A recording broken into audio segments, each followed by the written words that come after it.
King Edgy here, bringing you another Gen 1 video, and in this one we are going up against MichaelderBeste2, and I played this one at work so I couldn't record it in live time, but this was me at number 2 on the ladder, trying to get to number 1, and it was such an honor to run into Michael here, who, as you can see from the gold medal, is number 1 on the Gen 9 randoms ladder, and I think widely considered the best randoms player out there. If you haven't checked out his channel, he's trying to do something similar to us, where he gets to the top spot on every Rand's ladder. So I was really excited to see him on the ladder, and it was fun to get to play against him here. I just wanted to show you this battle. It's not the most interesting or exciting battle, but I just wanted to show it off a little bit. Anytime we play a known player, it's fun to see what's happening there. So we'll just click the play and we'll kind of slowly talk through the moves that we made here, although nothing terribly exciting. So in Machoke versus Magnemite, I don't know what you think about, but you gotta consider getting wrecked by an earthquake, maybe switching out here to eat a body slam and get paralyzed, right? So a couple options.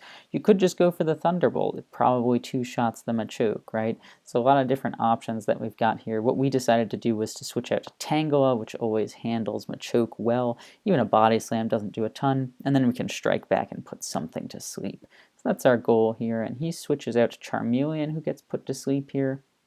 And then again, we have some thinking that we want to do. Do we want to just switch out and try to knock this out with something a little stronger than Tangela? Do we want to stay in and chip it down and then switch out? Kind of our decision here. So we just decide to stay in for a little bit here actually and go for some body slams, kind of thinking that Charmeleon's not a huge threat to our team. So if it wakes up and then we paralyze it, pretty great. Now, a couple of things happened on turn 4 there. Tangela went first, so to us, immediately it means Charmeleon has counter, but it also means Michael is just so crazy good at this game, recognizing that we're hoping to paralyze Charmeleon if it does wake up, and so choosing counter so that if it wakes up, it'll wake up after we've attacked to prevent that paralysis there, and then strike back with Fire Blast. So we do just try to tough it out with Tangela, but unfortunately Charmeleon wakes up. We don't really want Tangela to go down here now, do we? So we're just going to switch out to Nidorina, who gets a huge critical hit Fire Blast right in the face. Super unfortunate for us because it takes 2 Fire Blasts, right, pretty comfortably, and so could have struck back. Could have struck back with like a nice Bubble Beam for the KO, something like that, but unfortunately we don't get the chance and we go down. That said, we do get to go back to Magnemite, so the problem is that our team isn't particularly fast, and the fast ones we have, we want to save for setup to end the game, so couldn't afford to go there, but Charmeleon's well within Thunderbolt range, and given Machoke didn't switch out the first turn, we didn't think Michael had a ground type, and we went ahead and took the Fire Blast and struck back with a knockout Thunderbolt here, and out came Machoke again, so we can go comfortably back to Tangela, risking the Body Slam that we're pretty confident will come out this time to paralyze us, and the Body Slam does come out this time, and it does paralyze us, but we're undeterred. We're going to try to put it to sleep and see what happens. We get the sleep, great. And now we can think about switching out maybe. Again, Magnemite could two-shot this thing, right? Maybe, potentially. But also Tangela could stay in here, but we don't. We just go to Magnemite, and this is great for us. We can go ahead and paralyze this pony. Even though it has agility, since we had some setup mons in the back, we can override that agility while getting our setup at the same time. So that's kind of our greedy hope here. He does blast us, but we get this nice T-Wave off and then go for the Thunderbolt, which, oof, is a 2-shot on Ponyta. Crazy, right? But that's Magnemite's special for you. Ponyta does get the agility off, and we surprisingly decide to save the Magnemite, again, because no ground types, and Magnemite had rest here. We kind of wanted to save it and see what would happen. So we switch out to Tangela. We're prepared to let it go. It eats a body slam, but maybe he might miss the fire blast. We get a swords dance off to not get the agility, but it doesn't happen. So we get to go Golduck here, and we get to amnesia. An unfortunate critical hit there, but no big thing. With the amnesia, we can now knock out the Ponyta, but we're also just kind of buff here, so we'll see. We were kind of hoping that he wouldn't switch out because he had the agility on, but that's okay. Seal comes out, and Seal can't do a ton to us, and we 4-shot it, so we're just going for it to see what happens here. He gets 1 body slam off, okay, but we are 1 shot away from knocking him out.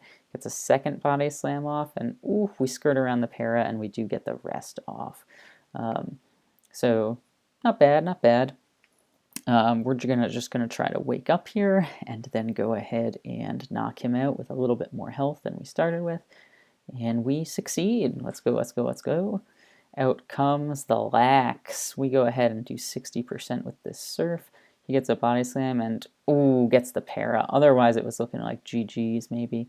But he's in range for Magnemite here, so we can comfortably go to it. Out comes Machoke, who, again, like we said earlier, is probably 2-shottable. But, yeah, here's the thing. Like I said, we had some setup mons, right? So go to Mewtwo here, get 1 amnesia off, and then just hope that that's the game. And that's pretty much what's going to happen. We get 1 amnesia off. I think we air here. We go for the T-Bolt. I didn't check the calc, so maybe I'll check it right now. But I don't think Horsey was actually in range for that T-Bolt. Yeah, at +2, I guess there was a chance. So it might have been worth going for it. But I think that we were just kind of thinking, oh, we'll probably knock it out, and we didn't. And Psychic to try to lower the special might have been the better play there, but that's okay. He does miss the Blizzard, and that's GG. So you can see, I just commented that my team was nonsense.